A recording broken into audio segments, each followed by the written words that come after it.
खुला आपकी क़यादत पर क्यों एतमाद करें और एक वकील आपको वोट क्यों दे। 24 घंटे उनको पता है कि जिस टाइम भी हम कॉल करेंगे वड़ाइच हमारे साथ खड़ा हुआ होगा। हर टाइम छोड़ के सिर्फ एक ही चीज पे वर्क किया और वो अपने वकला की खिदमत पे। बार और बेंच का एक अच्छा रिलेशन, मुतवाज़िन रिलेशन हमने कोशिश की लेके चले। हमने इस साल 65 लेक्चर्स अरेंज किए। हम रिटेनरशिप से अरेंज कर सके करेंगे। उन्होंने बहुत स्ट्रॉन्गली अपोज किया 26वीं अमेंडमेंट को। All Pakistan lawyers convention call किया। 8 करोड़ रुपए कराची बार के अकाउंट में पड़े थे, उसके साथ जो हुआ किसी से ढका छुपा नहीं है। हाई कोर्ट में पहली बार मैं शख्स था जिसने वहाँ के अकाउंट शीट्स को डिस्प्ले किया था। जिस दिन मैंने ज्वाइनिंग ली थी उसी दिन मैंने अकाउंट्स को डिस्प्ले किया था। इसी का काम आईजी कर रहा है, डीआईजी कर रहा है, वो क्यों आएगा आमिर वड़ाइच के पास? सारे मेंबर सिंध बार काउंसिल है ना, बताएं सिंध बार काउंसिल में कितने लोगों की तुमने बुला के वहाँ पे आईजी से एफआईआर कटाई? आप पहले वकील लावारिस होता था। एक बात जानता हूँ कि वो काला कोटे वकील और मैं उसके लिए स्टैंड करता हूँ। और मैं सिंपल बात कहता हूँ कि आपकी तकलीफ मेरी तकलीफ है। अगर हमने इससे ज्यादती की तो इनके पीछे इनकी बार का सदर खड़ा है, उनको मजबूत वकील से तकलीफ है। वोट सिर्फ खिदमत का, वोट सिर्फ इज्जत का, वोट सिर्फ वेलफेयर का। अस्सलाम वालेकुम, मैं हूँ सादिया मुमताज और आज ऐसे वकील शख्सियत के साथ मौजूद हूँ कि अगर मैं कहूँ कि ये एक नौजवान क़यादत के रूप में सामने आए तो गलत ना होगा। 2018 में जॉइंट सेक्रेटरी जीते, 2020 में जनरल सेक्रेटरी, ये भी है। इसी तरीके से 2021 में हाई कोर्ट के जनरल सेक्रेटरी रहे। इस वक्त कराची बार एसोसिएशन में प्रेसिडेंट हैं। जी हाँ, मैं बात कर रही हूँ आमिर नवाज वड़ाइच साहब की। कैसे हैं आप सर? मेरी बहन, आप सुनाए ठीक ठाक है? अल्हम्दुलिल्लाह सर, ये जो हमने एक सेगमेंट कर रहे हैं ये इलेक्शन के हवाले से कर रहे हैं। तो सर मेरा पहला सवाल ये होगा कि अगर आप सदर मुंतखब होते हैं तो वकला की वेलफेयर के लिए आप क्या अमली इकदामात लेना चाहेंगे? जो मेरा मेन प्रोजेक्ट है वो relevant to the lawyers housing society है। लास्ट ईयर मैंने जब इलेक्शन कंटेस्ट किया था तो मैंने वकला से कहा था कि मेरा प्राइम ऑब्जेक्ट, मेन ऑब्जेक्ट आपकी हाउसिंग सोसाइटी है। फिर उसके लिए मैं आया, हमने एफर्ट्स किए और एफर्ट्स करने के बाद गवर्नमेंट ऑफ सिंध से 200 एकड़ ज़मीन हमने अवेलेबिलिटी उसकी ली है, जो कि इत्तेहाद टाउन की साइड पे है। तो अभी चूँकि वो उसका प्रोसेस चल रहा है, प्राइस फिक्सिंग कमेटी वगैरह में आगे जा रहा है और उसकी प्राइस फिक्सिंग होगी और फिर एक प्रोसेस चलेगा। तो उस प्रोसेस को कंप्लीट करके गवर्नमेंट से ज़मीन लेने के लिए हमारी कंटिन्यूटी ज़रूरी है। तो जो मेन प्रोजेक्ट है, जो मेन गोल है रेलेवेंट टू दैट, वो लॉयर्स हाउसिंग सोसाइटी है, उस पर हम वर्क कर रहे हैं। सही। सर जैसे वकला के माशी मसाइल हैं, जैसे इंश्योरेंस है, मेडिकल इश्यूज हैं, इसी तरीके से ट्रांसपोर्टेशन वगैरह है, इन मसाइल से भी कुछ आपने सोचा है? हम कराची बार एसोसिएशन में हमने एक डोनर अरेंज किया और हम एक हॉस्पिटल बनाने जा रहे थे लॉयर्स क्लब पे और उसकी इनॉग्रेशन भी होने जा रही थी, लेकिन वो हमारी बार पॉलिटिक्स के नज़र हो गया, जिसमें हमारे जो सेक्रेटरी थे उसने कहा कि ये लेटर भी लिखा कि भैया आप ऐसा करें कि ये पैसे जो उनसे कराची बार के अकाउंट में जमा करा दें, जिसमें हमारी रिजर्वेशन थी क्योंकि ये डोनर की मर्ज़ी है कि वो पैसे जमा कराए या वो खुद काम करे। और मैं हमेशा ये कहता हूँ कि जो बंदा पैसे दे रहा है वो खुद काम कराए ताकि उसकी तसल्ली भी हो कि जो उसने पैसे दिए वो प्रॉपरली यूटिलाइज हो रहे हैं। सेकंड, जो कैबिनेट के लोग होते हैं उसमें एक करप्शन या इस तरह का एलिगेशन नहीं आता है। और उससे पहले भी जो 18 करोड़ रुपए कराची बार के अकाउंट में पड़े थे उसके साथ जो हुआ वो किसी से ढका छुपा नहीं है। फिर अब क्या हुआ कि जब उन्होंने ये देखा कि ये पैसे अकाउंट में नहीं जमा करा रहे हैं और ये हॉस्पिटल बनाने जा रहे हैं और जो कि इवेंचुअली बेनिफिशियरी होगा, तो वकला के लिए भी और जो लोग इसको बनाएंगे उसके लिए भी, तो उन्होंने एक ऑब्जेक्शन लगा दिया। ऑब्जेक्शन ये लगाया कि ये जो वो एक बंदा था उसने जाके एक इंजीनियर लेके, एक हमारा मेंबर था वो लेके आए, उस इंजीनियर ने ये रिपोर्ट दी कि ये जो 18 करोड़ में 4 पिलर 10 पिलर जो भी बने हैं ज़मीन से, ये इस काबिल नहीं है कि अगर इसके ऊपर एक भी छत डाली जाए तो ये स्टे करे, एक भी फ्लोर बनाया जाए। उसकी रिपोर्ट के मुताबिक ये था कि ये गिर सकता है। तो वहाँ आके हम रुक गए। हमने कहा कि ये नहीं हो कि हम हॉस्पिटल बनाएं और पता चला कि वो ड्यूरिंग कंस्ट्रक्शन छत गिर जाए और लोग ये कह रहे हैं कि इन्होंने पॉलिटिकल बेनिफिट्स लेने के लिए ये किया है। तो वहाँ आके हम रुक गए। उसके बाद अभी मेरी एक उसके बाद कुतियाना मेमन अली फैसिलिटी अवेलेबल है, बिसाइड दिस हमारी अपनी कोशिश है कि मेडिकल फंड के भी तौर पे जिन वकला को ज़्यादा ज़रूरत है, हमने जो कराची बार की तरफ से अमाउंट दे सकते थे वो भी किया। उसके अलावा भी मेरी एक हॉस्पिटल से बात चल रही है और इंशाल्लाह अल्लाह ताला ने चाहा वो एक अच्छा हॉस्पिटल है और बड़ा है, उसमें हो सकता है कि 50% जो उनसे है डिस्काउंट जो है वकला को दिया जाए। तो ये जो सारे मामलात हैं जो हम कोशिशें कर रहे हैं, इस सब का पर्पस यही है कि हम मेडिकली वकला के लिए जिस हद तक मदद कर सकते हैं करें। इसके साथ साथ जहाँ तक इंश्योरेंस का ताल्लुक है, तो जब मैं 2021 में कराची बार का जनरल सेक्रेटरी था तब मैंने एक लेटर लिखा था, वो relevant to the lawyers protection bill था, क्योंकि एक जर्नलिस्ट प्रोटेक्शन बिल पास हुआ था। जब वो मेरी नज़र से गुजरा तो मैंने चीफ मिनिस्टर साहब को लेटर लिखा सिंध को कि भाई जिस तरीके से आपने जर्नलिस्ट प्रोटेक्शन बिल पास किया है, बिल्कुल इसी तरीके से आप लॉयर्स प्रोटेक्शन बिल भी पास करें। सही है। और जब उनसे हमने कहा कि आप उसी तरीके से लॉयर्स प्रोटेक्शन बिल भी पास करें, तो फिर उन्होंने वो बिल पास किया। उस बिल में जो उनसे वो फिर फाइनलाइज जो हुआ जब मैं हाई कोर्ट बार का जनरल सेक्रेटरी था तब हुआ। तो उस सारे में जब पोजीशन हुई तो उसके बाद उनसे अब उसमें वकला के लिए इंश्योरेंस भी है, यंग लॉयर्स के लिए स्टाइपेंड भी है, ओल्ड के लिए पेंशन्स भी है, काफ़ी चीज़ें वकला के लिए उसमें है, लेकिन उसकी अभी इम्प्लीमेंटेशन नहीं हुई।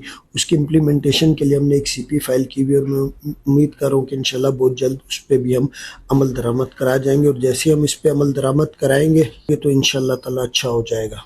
रोजगार से रेलेवेंट जो सी बात थी उसमें यह था कि हमने एक सीपी फाइल की हुई है। आपको पता है लास्ट ईयर जब मैं जनरल सेक्रेटरी था हाई कोर्ट बार, वहाँ पे मैंने मुख्तलिफ कंपनीज को लेटर भी लिखे थे, ऑल्दो वो इतना इफेक्टिव नहीं हुआ था। हमने सीसीपी से कुछ लिस्टें ली थी, उस लिस्टों के मुताबिक लेटर लिखे थे, अभी वो पेंडिंग पड़ी हुई है। और उसमें हमने यही कोशिश की है कि हम वकला के लिए जो भी मैक्सिमम हम रिटेनरशिप्स अरेंज कर सकें करेंगे। और उस सीपी में जब रिपोर्ट्स आई तो पता चला किसी वकील के पास 30 है, किसी के पास 40 है, किसी के पास 70 है, इस तरीके से है, और सारी हाई प्रोफाइल लॉ फर्म्स हैं।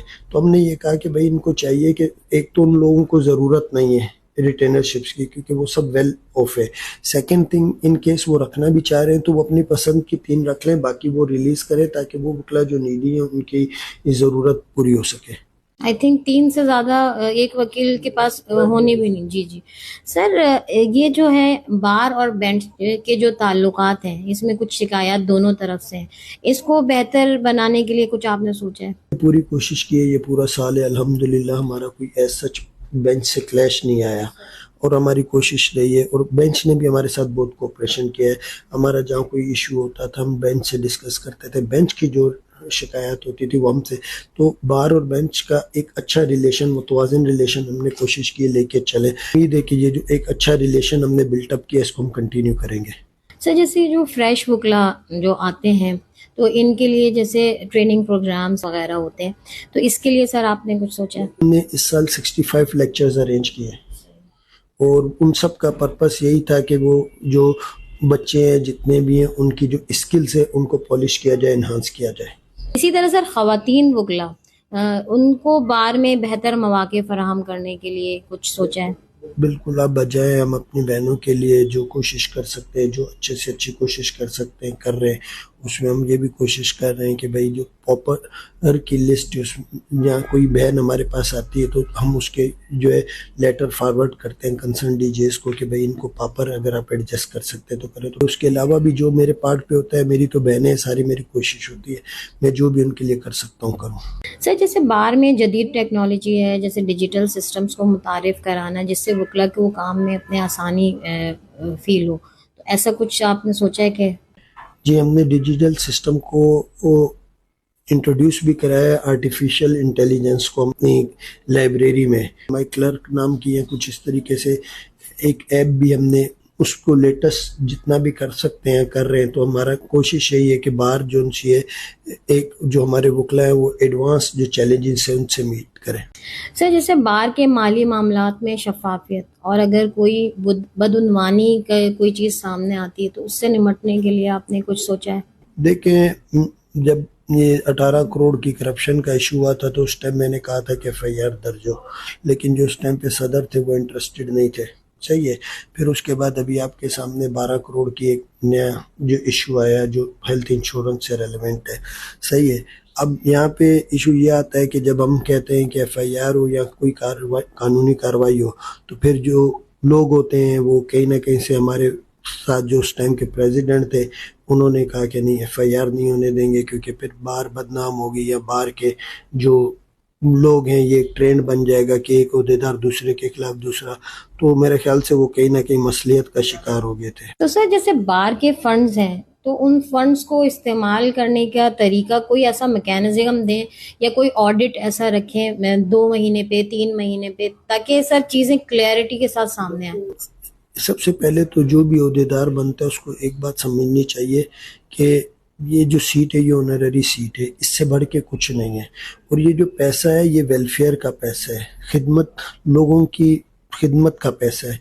इसको करप्शन की मद में नहीं यूटिलाइज किया जाए। फिर मैकेनिज्म ये है कि आप हर महीने, हम अभी भी कोशिश करते हैं कि हम हर महीने अपनी अकाउंट शीट जो है वो डिस्प्ले करें कि हमारे एक्सपेंसेस क्या हुए हैं। हाई कोर्ट में पहली बार मैं शख्स था जिसने वहाँ के अकाउंट शीट्स को डिस्प्ले किया था। जिस दिन मैंने ज्वाइनिंग ली थी उसी दिन मैंने अकाउंट्स को डिस्प्ले किया था ताकि लोगों को पता हो कि मुझे अकाउंट्स मिले क्या, और जब मैं जाने लगूँ तो भी डिस्प्ले किया, और तब भी हमने किया सारा।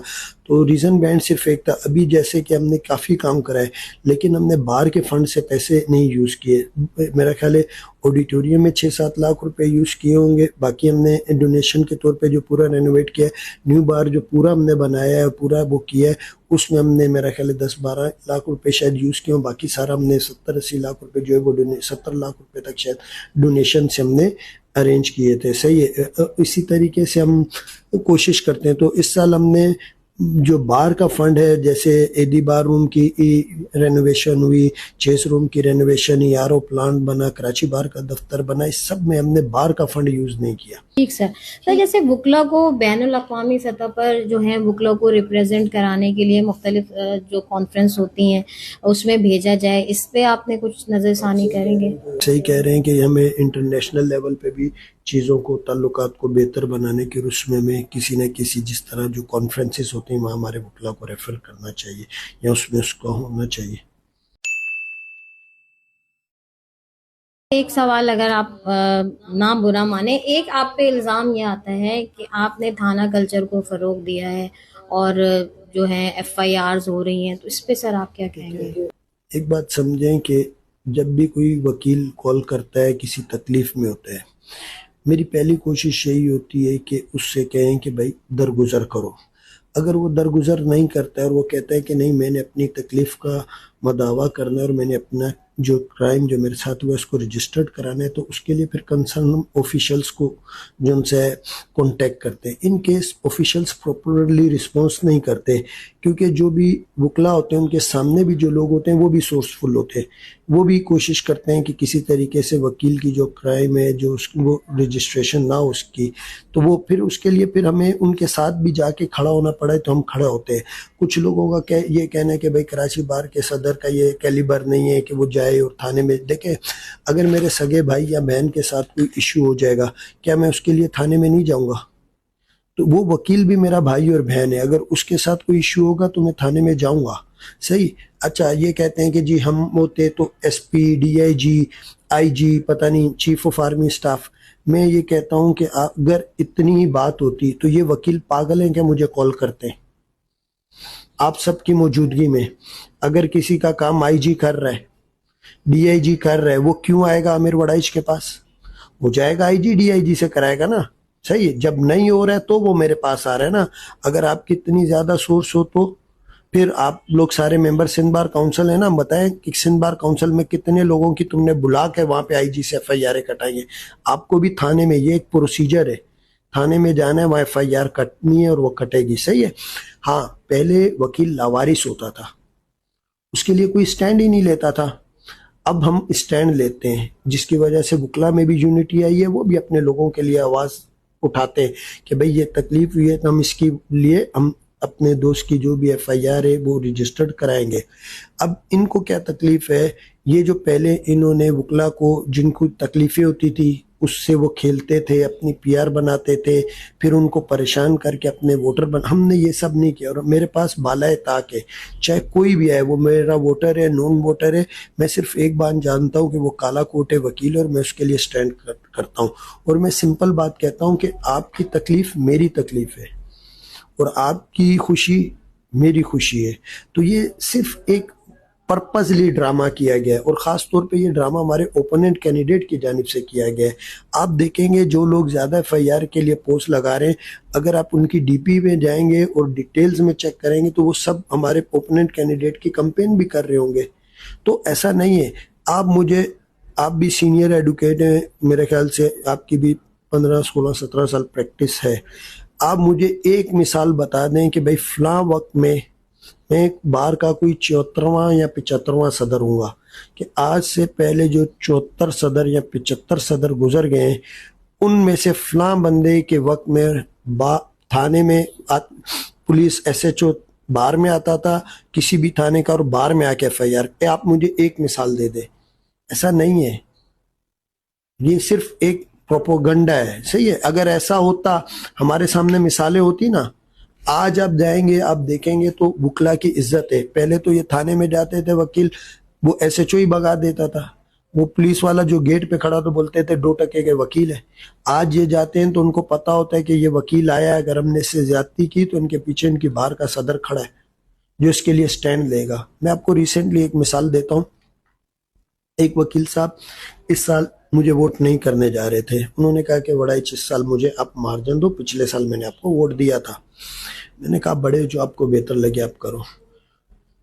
कुछ दिन बाद उनके एक क्लाइंट के साथ एक इशू हुआ, मेरे पास सुबह सुबह आए, मुझे कहने लगे वड़ाइच बात ये है कि कल मेरा एक क्लाइंट था, उसके साथ बड़ी ज्यादती हो गई, मुझे मजबूरन वेरी फर्स्ट टाइम जिंदगी में थाने जाना पड़ा। जब मैं थाने जा रहा था तो रास्ते में मुझे ख्याल आया कि अगर मेरे साथ कोई मिसहैप हो जाएगा थाने में तो मेरे पीछे कौन आएगा। तो मेरे जहन में सिर्फ एक ही नाम आया, वो आमिर वड़ाइच है। तो बोला, मैंने सोच लिया कि मैं वोट भी अपना वड़ाइच को ही दूंगा जो हमारे साथ खड़ा होगा हमारे अच्छे बुरे टाइम में। तो अब ये लोग चूंकि वकील के साथ खड़े नहीं हो सकते, वकील के लिए कुछ कर नहीं सकते, करप्शन इनके आप पे इतने हमदर्द होते, 12 करोड़ रुपए क्यों जाया किए, 18 करोड़ रुपए क्यों जाया किए। 18 करोड़ के बाद जो 3 साल 4 साल क्लब बन रहा, अच्छा खासा जो क्लब 15-20 लाख उस वक्त दे रहा था रेंट, सही है, वो जो था सारा जाया किया, वो किस खाते में जाता। तो ये जो कहते हैं कि मैं वकील के साथ नहीं खड़ा हूं, असल में ये वकील की ताकत से डरते हैं। जस्ट सपोज ये क्या चाहते हैं कि वकील कमजोर हो जाए, कमजोर करना चाहते हैं ना भाई। आज तो वकील की ताकत है, वकील का नाम है, सोसाइटी में लोग कहते हैं कि नहीं यार वकील को नहीं छेड़ना है, अगर छेड़ेंगे तो वकला की एक स्ट्रेंथ है वो हमारे लिए नुकसानदेह होगी। सही, एक एसएचओ थे, वो मुझसे कहने लगे कि वड़ाइच ये सब कब तक चलेगा। मैंने कहा ये तब तक चलेगा जब तक खाकी वर्दी आर्मी वाले को देख के कोई हाथ नहीं उठाता है, कोई बदतमीजी नहीं करता है। बिल्कुल ऐसे ही जब तक कोई हमारा काला कोट देख के हमारे वकील से बदतमीजी नहीं करेगा, उस पर हाथ नहीं उठाएगा, तब तक हम अपने लोगों का ग्रीवेंस रिड्रेस करते रहेंगे। हाँ, अगर किसी को तकलीफ है हमारे वकील से, कोई ज्यादती है, तो वो बार में आए, हाई कोर्ट बार में आए, कराची बार में आए, सुप्रीम कोर्ट बार में आए, सिंध बार काउंसिल में आए, पाकिस्तान बार, हमारे पास फोरम मौजूद है। लेकिन गाली नहीं दे, लड़े नहीं। वकील इंसान तो है ना, उसकी फैमिली तो है ना, सही है, उसके पड़ोसी तो है ना, रोड पे वो जा रहा होता है ना, सही है, उसका लेन देन का हो सकता है ना, उसके साथ वो भी तो इंसान है, इश्यूज उसके साथ भी तो हो सकते हैं। अच्छा क्या है जी, वकील करीम ऑफ द सोसाइटी है। एक एंकर मुझसे कहने लगा ये इशू से रेलेवेंट, मैंने कहा मान लिया, लेकिन ये लोग भी तो समझे। सर जैसे यही जिस तरह थानों में एफआईआर होती है, तो एक जैसे इम्पैक्ट ये भी जाता है कि जी वकलागर्दी, कि ये तो बदमाश बन गए, जैसे एक ये भी कहा जाता है। आप क्या समझते हैं कि इम्पैक्ट सही जा रहा है या गलत जा रहा है? पता है, वकील को किसी ने 2 थप्पड़ मारे, सही है, और वकील चुप करके घर बैठ गया, क्या ये इम्पैक्ट सही है? वकील को किसी ने रोड पे माँ बहन की गंदी गंदी गालियां दे दी, वकील चुप करके बैठ जाए, क्या ये इम्पैक्ट? भाई आप वकील से ज्यादती करोगे तो वो अपना तकलीफ दूर करेगा। आप क्यों कर रहे हो? इसमें वकलागर्दी की क्या बात है?